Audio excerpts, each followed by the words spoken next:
is Courtney. I'm here with a very quick video featuring the new Mr. Snailman stamp set by Trinity Stamps. This is part of their new release that will be available on February 1st. I'm going to kind of just speed things up and basically show you the general process that I did for this card. The more in-depth video will be over on the Trinity Stamps YouTube channel, which I will link below.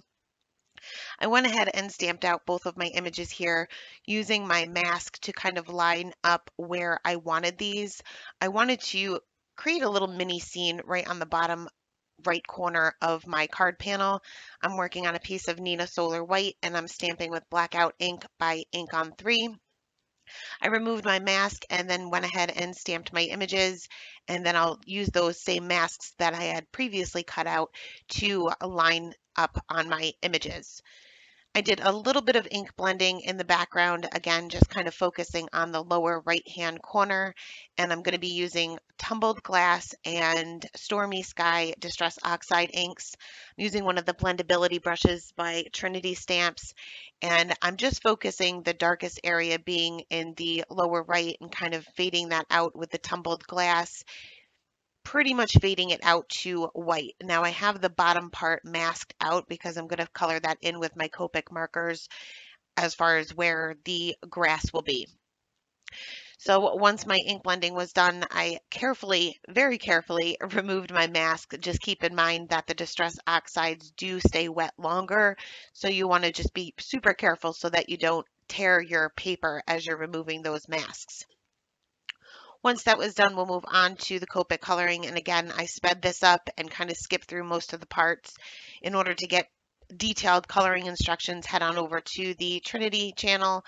But I colored my little envelopes white, but I added some shadowing with my C3 and C1.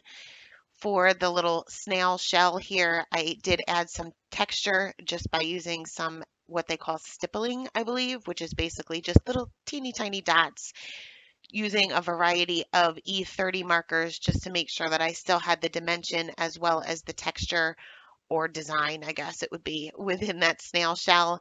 Use those same E30 markers for the rest of the little snail's body. I used some R80 markers for the little present as well as the mailbox and the little hat that is on the snail's head. And these are more of a pink than a red. For the hearts coming out of the mailbox as well as on the little envelopes, I switched over to my traditional red combination using some more R markers for that. For the little post of the mailbox, I used some E50 markers just to make it look like this was a wooden post, and used my C3 and C1 just to add a little bit of shading to the inside or the little label or whatever that is on the mailbox, just to make sure that this appears white but still adding some shading. I used I originally used some YG markers for the grass, but it ended up becoming like neon green. So I went over that with a G82 to kind of tone that down. Use my colorless blender towards the left-hand side to make sure that this faded off to white just like my Distress Oxides did. And I went ahead and stamped my sentiment from that same stamp set with VersaFine Onyx Black ink, trimmed down my panel, and then adhered that with some fun foam right onto my card base, and just, of course, added a little bit of shimmer.